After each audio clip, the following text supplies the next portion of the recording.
About 100 years ago, a man named Weston Price observed profound declines in health among Aboriginal tribes after they had been exposed to things like refined sugar and flour from the traders. And they began to experience things like dental caries, changes in their bone structure, illnesses such as tuberculosis, and things like suicide that were previously unknown to their culture.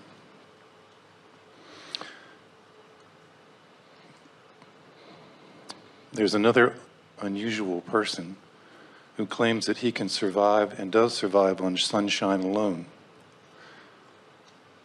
A woman who was referred to as Peace Pilgrim, who seemed to truly align with source energy, spoke of the value of eating vegetarian. Various others speak of the value of fasting and cleansing and detoxing. You teach that all illness has an emotional source. How does that fit in with what seems to be profound nutritional influences and these other observations? In other words, what do you see as the relationship between nutrition and wellness, between diet and facilitating divine alignment? I tried to shorten it, but I guess you didn't. It was a very good basis for an understanding in how you are energy beings first. We are getting a little bit of a ringing. How you are energy beings first and physical beings next. And we want to talk about how all of that dovetails together. But before we get into the specifics of these very well thought out questions, we want to say to you that when you realize that at the heart of everything that you see is vibration, it is not easy to get across to physical beings who are so adept at translating the vibration of your environment into the physical, sensual experience. We try to find words when we say everything you see is but a vibrational interpretation, and you don't even all see precisely the same way. What you hear is a vibrational interpretation, and you know that you don't hear the same when you see yourselves hearing differently, or you watch your beasts hearing things that you cannot hear. So we're just wanting to softly, we won't spend a lot of time there, but we just want to at least raise the subject a bit, that life is perceptual, and you really do experience life as you behold it. So you make a very good case for the case that we make. And what we mean by that is, one of the things, in fact, the primary reason that we are so interested in getting all of you to become oriented to the idea of, is this thought that I'm thinking right now an upstream thought or a downstream thought, is because when you try to measure your thoughts in relationship to other people's thoughts, you get all kinds of distorted information. And that really is sort of what we're about to embark upon here, if we get too carried away in what this one said when he did this study and what this one said when he had this experience, because everything that you believe affects everything that comes to you. So there are no true studies that would operate the same way across the board, because the vibrational intent of the one studying, or of the belief of the one studying, influences outcome dramatically. Again, we're just laying a basis for the answers that we're going to give you next. So when you begin to accept that, let's start in another place. We are not wanting to ask you to extract yourself from the magnificence of the physical realm and become a vibrational thinking being only, because you're here as extensions of source and you want to play in this physical realm. And the physical sensual stuff and the stuff that you eat, the stuff that you touch and feel and do is all essential to your expansion. And we are not wanting to ask you to turn away from it.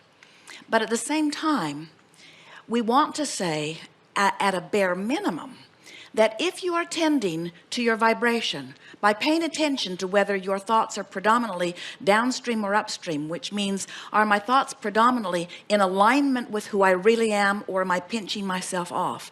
How much of me is present in this moment is the question. Am I allowing myself to be full of the broader aspect of me? When you ask that question first and you tend to your vibration, now everything that you are called to is in harmony with the well-being that you seek. In other words, there is not one path to well-being. You could have lived life and have created a vibrational escrow where you are intending wellness, profound wellness, vitality, stamina, clarity. And you could live in an environment where there was an abundance of beef available. In fact, pretty much only that. And your inner being would or could call you toward, and you would feel the inspiration to participate in large quantities of that. And as the inspiration is calling you and you feel eagerness about it, that would be a diet that would cause you to thrive. You could live in a part of the world where that is not readily available, where all kinds of berries and fruits and roots and things are what is easily available. And as you are tuned in, tapped in, turned on, and thinking downstream thoughts, as so many people like that are, and we'll talk about that in a moment. So the call of source would give you the inspiration to gravitate toward that, and you would thrive. It is possible in alignment to thrive under a myriad of dietary conditions. And it's an interesting thing. We see people around your planet who have far less to choose from, far less to choose from than those in the Western world, so to speak, who are much healthier because their environment and the way they approach life is much more in alignment. So here's what we're getting at. Someone in alignment with source can eat darn near anything and thrive. Someone not in alignment with source is, no matter what you do to try to compensate through your action and through your diet, will not thrive in the way. And so if you realize that your body is a veritable chemical factory that can extract from the fuel that you give it whatever it needs whenever it needs it, and the rhythm of your body knows how to combine these foods to produce different chemicals, if you will. It's not the best word, but the best one Esther can find, that produces whatever fuel and nutrients that your body is looking for. Your bodies are so much more resilient and capable than any of you know. You have the potential to thrive under amazing dietary conditions, provided you are still tuned into source. Now, it's a whole other thing when you're not tuned into source. And we want to say to you that those Aborigines who were healthy before they got that refined sugar were not affected by the refined sugar. They were affected by the environment that began to consume them as the Westerners began invading their space, finding fault with the way they lived, projecting their poisonous thoughts, not their poisonous foods, and upsetting their vibrational apple carts, you see.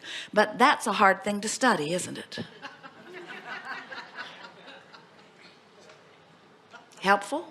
Yes. So now what?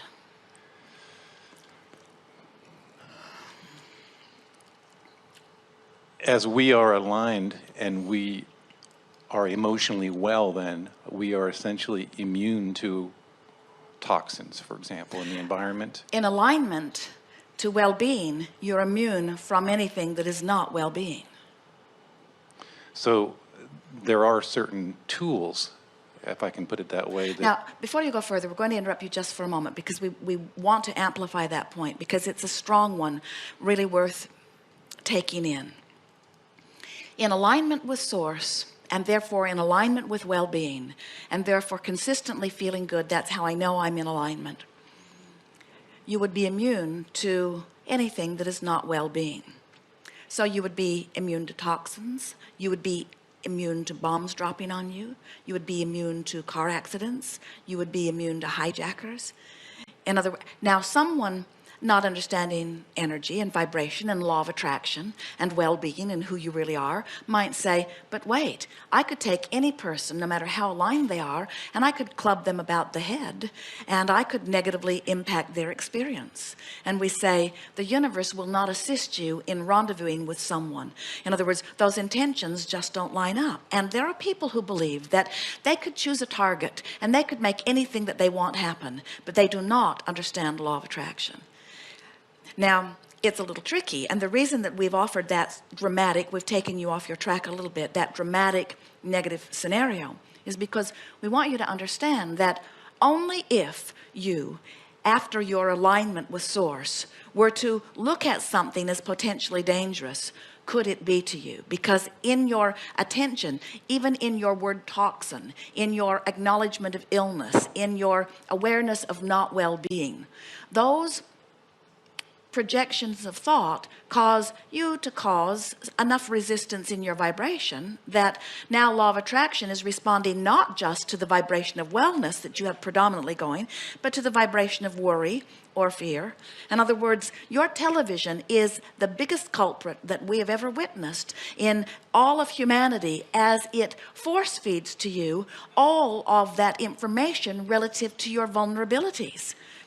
You just can't watch television for any length of time. Esther was shocked the other day wanting to find weather and finding out that on the Weather Channel it was full of all of that information. And for a while she laughed at them, and later on just got annoyed by them, and then worried about all of humanity, and then realized that all of those thoughts were upstream and found it easier to just turn it off than to find her place within it. But your thoughts are the heart of everything that you are living, and especially what is going on with your body. Most of what happens that you would call of a negative nature to your physical body, however, is not because you're thinking thoughts of sickness or even thoughts of toxins. Most of it is because you're worried about that and fussing about that and mad about that. And in other words, you're using a lot of different things, not you are using a lot of different things as your object of attention, your upstream object of attention, which you use as your excuse to deprive yourself of the connection which is necessary for utter wellness. But you are really resilient. Look how well you do. You think far from pure positive thoughts, and yet you mostly thrive, you see. And almost without exception, a person experiencing something less than thriving, if you visit with them for just a little while, you can easily get to the vibrational root of what's gone wrong. We encourage scientists and physicians to look for vibrational causes and stop looking for cures. Because until you get to the vibrational root of the resistance, a new disease will just squirt out in a different way.